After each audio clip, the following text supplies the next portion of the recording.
recherchez une école de référence pour une double formation universitaire et professionnelle de qualité? Voici l'opportunité à ne pas rater. L'École supérieure d'administration, d'économie, de journalisme et des métiers de l'audiovisuel ESAE vous offre des programmes d'enseignement en licence et en master orientés vers l'emploi qui font d'elle une référence à travers les filières de l'administration générale et territoriale, l'administration du travail et de la sécurité sociale, droit, diplomatie et relations internationales, administration hospitalière, universitaire et intendance, journalisme et métiers de l'audiovisuel et toutes les filières des sciences de gestion. Une seule adresse, www.esae.bj.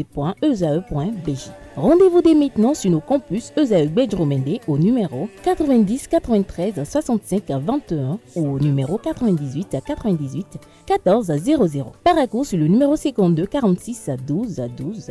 Aboumé-Calavi au numéro 52 88 44 44. Akpaka au numéro 52 88 33 33.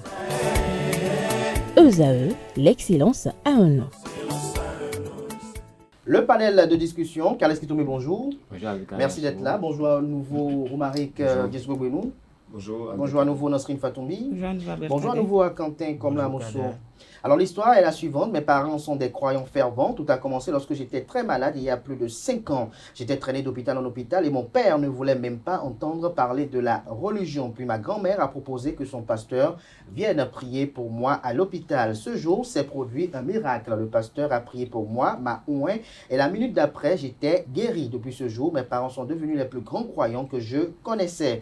Le moindre mal est traité avec un pasteur. Il y a quelques fois, ma petite sœur souffrait de fièvre ou sa petite sœur a eu à souffrir de fièvre et sa mère a prié toute la nuit refusant de la conduire à l'hôpital. Le lendemain, elle chauffait pendant que la mère la nourrissait d'huile d'olive bénite et que sais-je encore. 2 jours plus tard, elle était à l'église à prier car ma petite sœur est décédée dans ses bras. Aujourd'hui, elle en veut à Dieu de l'avoir abandonnée comme elle n'a pas cessé de le dire. Alors, chers amis, collègues, qu'est-ce que vous pensez de cette histoire? Carles Kitoumé d'abord, qu'est-ce que vous en pensez? Oui, je crois que celui qui a écrit l'histoire, il s'est trompé quelque part. Parce que si ses parents sont vraiment des fervents croyants, ça ne se passe pas comme ça. La religion, ce n'est pas de la magie. C'est vrai que Dieu règle tous les problèmes, mais il y a des petites choses qu'on peut régler. Se soigner, ce n'est pas interdit. Être un bon chrétien, ça ne veut pas dire qu'il ne faut pas se soigner. Et puis, eux, ils ont cru jusqu'à un miracle. Ils n'ont pas cru en Dieu. Donc, c'est le miracle qui les a drainés et ils s'attendent qu'à des miracles dans leur vie. Et une fois qu'il n'y a pas eu de miracle là, ils se sont mis à condamner Dieu. Je crois qu'ils sont complètement à côté de la plaque. Il faudrait qu'on les amène à connaître Dieu et à confesser le nom du Christ et être de vrais chrétiens, être des chrétiens vibrés en unisson avec l'Esprit Saint qui est en eux. Parce que là, ils sont passés des para-chrétiens. Il y a eu quelque chose de plus, ils ont cru qu'ils sont chrétiens, ils ne sont pas encore chrétiens. Et cet enfant n'aurait pas pu mourir. Ils sont vraiment en connexion avec l'Esprit Saint. Quand ce mal-là nécessitait d'aller à l'hôpital, ils auraient eu cette intuition rapidement évitée. Donc, ils ne sont pas de bons. Ils ne sont même pas encore chrétiens. Ils fréquentent une congrégation religieuse. Nasrine Fatoumé, qu'est-ce que vous en pensez? Moi, je rejoins un peu Carles Kitoumé. Ils ne sont pas vraiment des chrétiens. Je ne sais pas s'ils sont catholiques ou bien évangéliques, je ne sais pas trop. Donc, moi, je crois que même si... On parlait d'un pasteur, d'un doit être évangélique.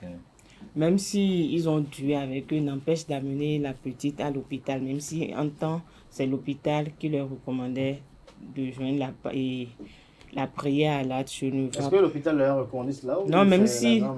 Oui, même si c'est la grand-mère. Ça arrive que l'hôpital vous dise de joindre la prière à cela. On ne sait jamais. Un cas spécifique. Oui, l'hôpital. Il y a aussi de ces médecins qui proposent cela des fois. Mais je crois que la maman, elle a été naïve à un moment donné. C'est pas parce que le frère aîné est guéri par un miracle que la fille aussi, la petite soeur aussi sera guérie par un miracle. Donc, même si ils ont Dieu avec eux tous les jours, n'empêche d'amener la petite à l'hôpital. Donc, la maman, elle a été naïve à un moment donné. Quentin Oussou, votre opinion? Je pense que Carles Kitoumé a déjà tout dit. Donc, il faut qu'on se taise? Non, c'est pas qu'il faut se taire, mais l'essentiel, il a dit. Et je pense également exactement comme lui. Et je me dis, déjà dans la Bible, Dieu s'est servi de l'eau pour guérir certaines personnes. Et bien, si c'est le cas, pourquoi vouloir mettre de côté le médicament ou les soins et prétendre que seul le salut éternel peut guérir. Pour vous, c'est quoi le miracle?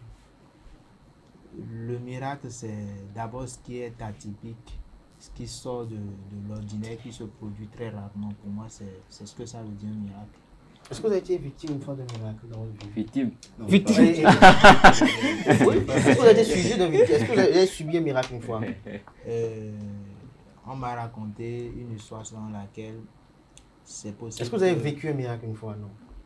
Vécu, moi-même en étant au centre, oui, mais quand j'étais tout petit, oui. Le miracle s'est produit dans votre vie. Ça s'est produit dans ma vie. Mais vous n'avez pas vécu un miracle vous-même. Mais je suis le sujet. Il dit qu'il est le sujet. On ne va pas fâcher. Attendez. Vous n'avez pas encore la parole. Il y a des frères de Molière ici, non? Allez-y. On va comprendre. Oui, allez-y. Et bon, alors, et quand je le dis ainsi, je trouve que c'est un miracle. Pourquoi? Parce que très rapidement, d'après ce qu'on m'a raconté, je manquais vraiment de sang. Et on a demandé à mon père d'aller chercher du sang. Il a toqué à presque tous les hôpitaux et il n'a pas trouvé. Et on lui a même dit, si tu ne ramènes pas du sang, d'ici 3-4 heures, ton fils va partir. Il est revenu 12 heures de temps après. Et avant son arrivée, le médecin qui était là, il avait demandé à ce qu'on libère la salle parce qu'il y a d'autres patients qui devaient se faire traiter et que mon cas est déjà mis à part. Mais il y a un autre médecin plus proche de mes parents qui a l'habitude de les accueillir, de les traiter, qui refusait, qui s'imposait carrément et qui disait attendre qu'on verra ce que ça pourra donner. À son arrivée, on m'a injecté le sang et apparemment c'est 4 heures de temps après que je suis revenu à la vie. Entre-temps, il disait déjà que je transpirais. Enfin, on sentait que ce corps-là n'avait plus de vie. Et miraculeusement, voilà, je suis revenu à la vie. Vous êtes ressuscité. Miraculé. Je peux dire que je suis le frère de Jésus.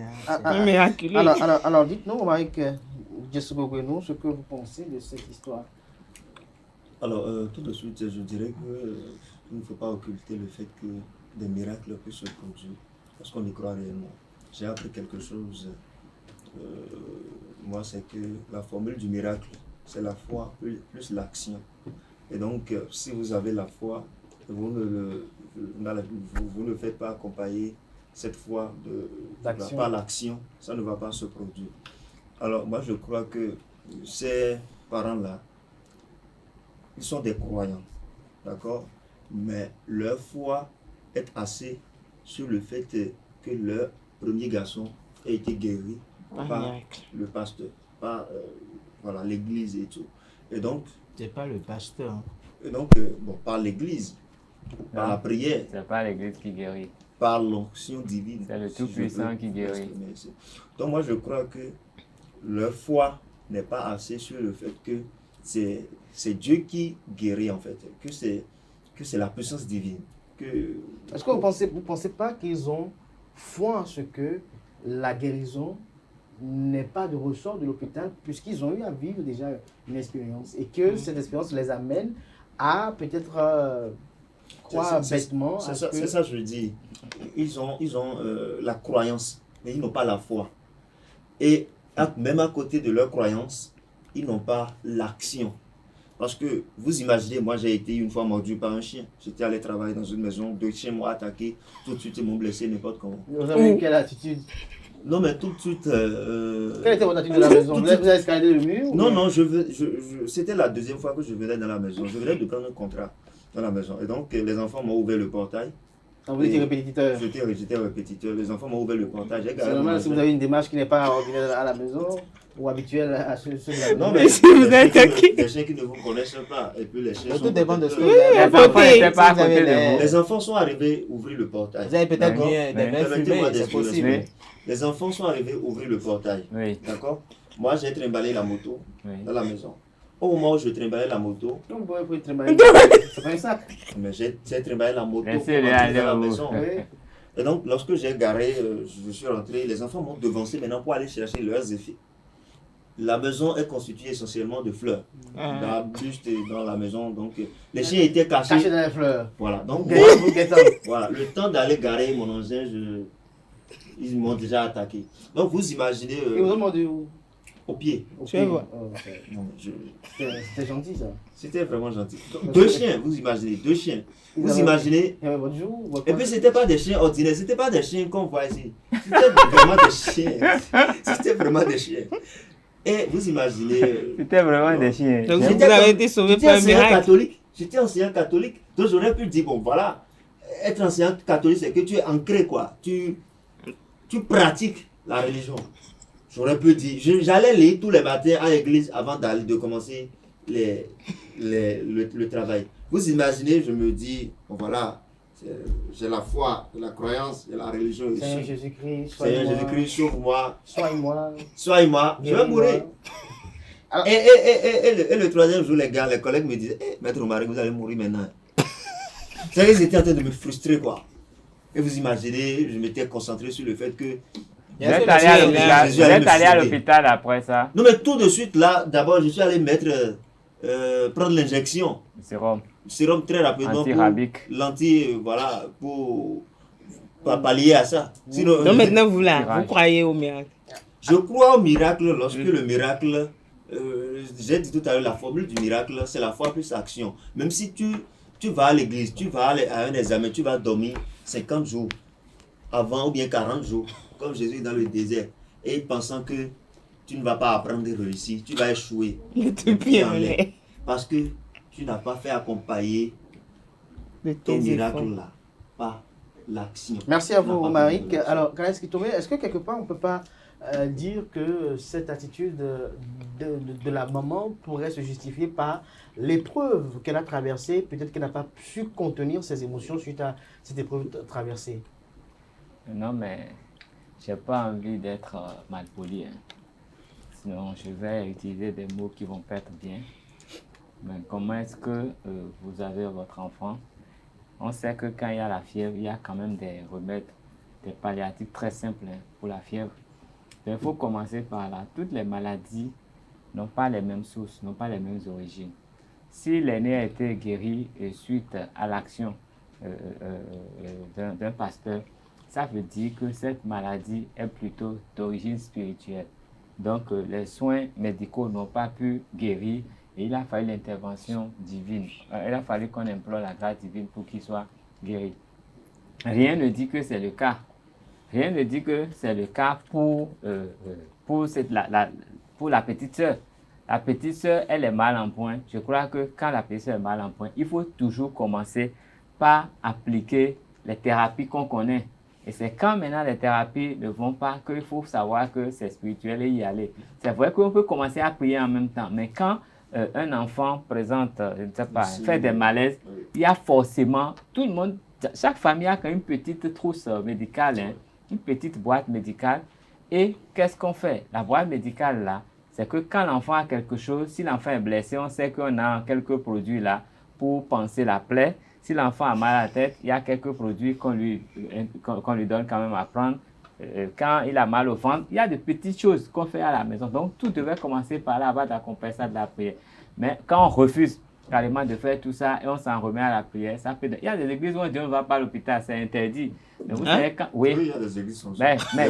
Mais jamais quand quelqu'un décède dans ce genre d'église et que ses parents se lèvent, le pasteur se retrouve derrière les barreaux tout de suite. Donc, c'est irrationnel.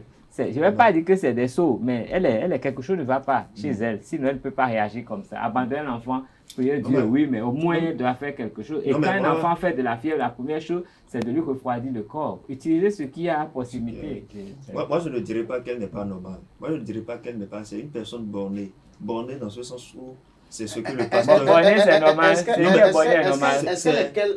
que bornée? Est-ce qu'elle est que bornée ou elle a vécu une situation qu'elle n'a pas su contenir? Parce que n'oubliez pas que dans l'histoire, on dit qu'elle n'était pas croyante avant. Vous savez, c'est pour ça qu'elle dit qu'elle n'est pas croyante. Il y a des quelque chose s'est produit dans sa vie qui a fait qu'elle a pris en considération que là, il y a quelque chose. Elle a cru à un miracle.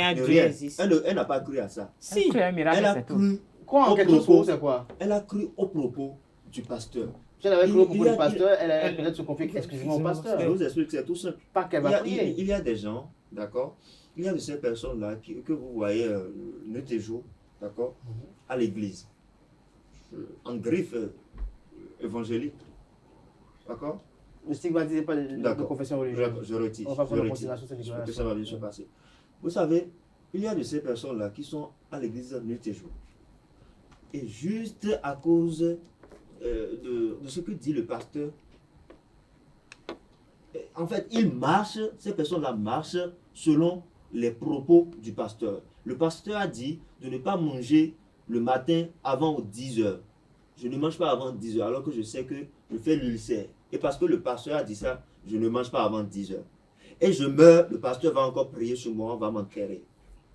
C'est une personne qui est peut-être bornée et compte tenu de ce que le pasteur lui dit. Bornée. Si vous êtes un malade, si vos enfants sont malades, il faut croire en Jésus, il faut prier, la maladie va partir. C'est pas le pasteur aussi. C'est comme ça, c'est ce qu'on dit. C'est ce que les gens disent, c'est ce que les gens laissent croire aux fidèles. Et malheureusement, puisque tout le monde veut le salut, on croit à n'importe quoi, on croit à n'importe qui. Nasrine Fatoumbi.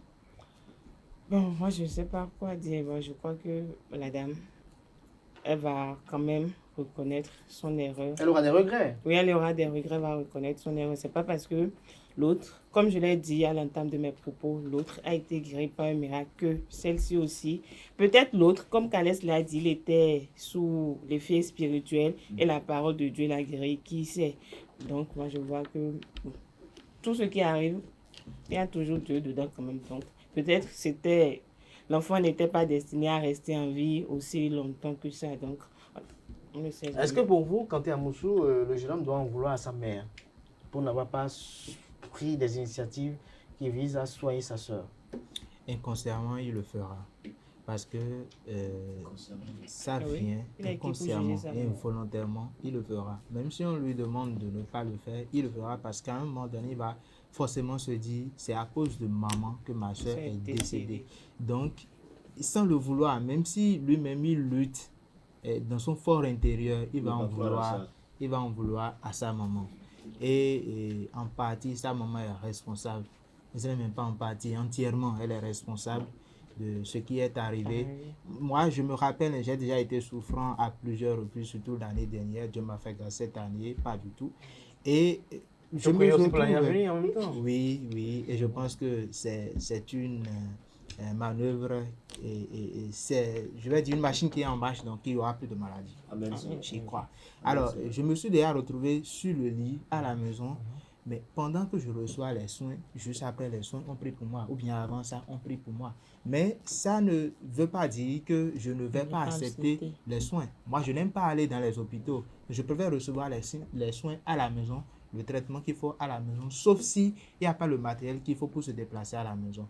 Donc, prier, c'est essentiel, d'accord. Mais quand on a la fièvre, comme Kalès Kitomé vient de le dire, on peut prendre le panier, mettre dans de l'eau, essayer de faire refroidir le corps. C'est déjà l'une des premières choses. Et il y a plein de choses qu'on peut faire. Ça, c'est vous qui le dites. Moi, je l'ai essayé. Kalès Kitomé, donc, pour conclure, cette dame, elle n'a pas été du tout maternelle. Ce n'est pas que la dame, toute la famille, cette famille est mais je me demande, et le père dans non, ça. c'est là où j'en venais. Ils sont tous bizarres dans la maison. La maman n'a pas le réflexe de donner des produits pharmaceutiques à l'enfant. Et personne ne la réveille par rapport à ça. Personne ne demande, ne sollicite la présence d'un médecin. Et tous, ils ont laissé mourir la fille. Le garçon qui part, il veut s'en prendre à qui lui n'était pas là. Lui n'était pas là où on vend les produits contre la fièvre. Oui, lui, là, il peut pas. C'est même pas cher. C'est même pas cher les produits contre la fièvre. C'est les produits qui courent la rue. Même si après on a besoin, on a des problèmes rénaux après. Hey, il a dit à 5 ans, lui, il a été souffrant. Lui qui a écrit ce français-là, c'est pas un gamin. Et il nous raconte une histoire qu'il a eu il y a 5 ans. C'est qu'il est raisonnable. Il est raisonnable. Au moins, il aura 15-18 ans par là. S'il a pu écrire ça et qu'il a pu raisonner comme ça. Donc, lui, là, il est capable. Oui, mais qu'est-ce qu'il n'a pas essayé? Non.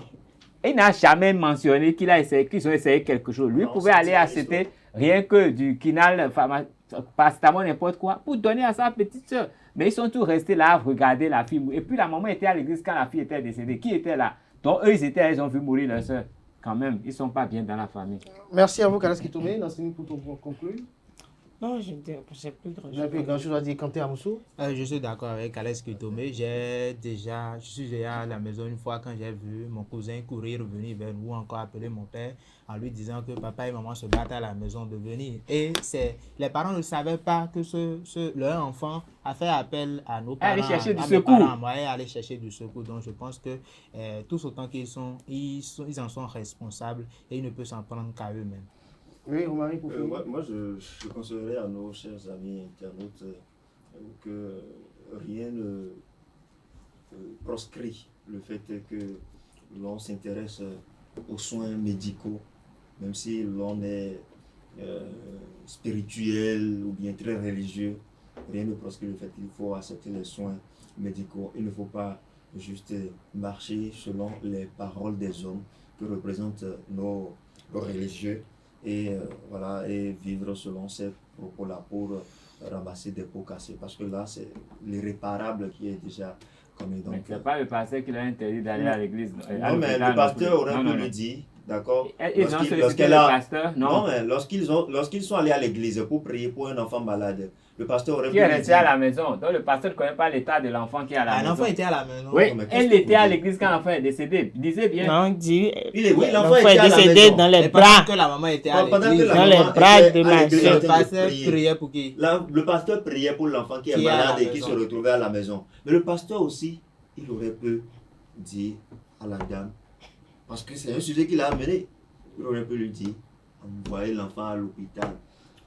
Merci à vous, Romaric Dieskogwenou, pour vos opinions. Merci à Kales Kitomé, merci à Quentin Amoussou, merci à Nasrine Fatoumbi. Chers amis, moi je vais conclure en disant, en faisant un vœu que Dieu nous épargne de toutes ces épreuves-là qui vont à défier notre foi religieuse. Merci à tout un chacun. C'était Free Matin ce matin. Merci de votre attention. Merci de la fidélité constante dans ce programme télé sur ESAE TV. On se retrouve demain par la grâce et la volonté divine. Jusque-là, bien sûr, de programme sur ESAE TV.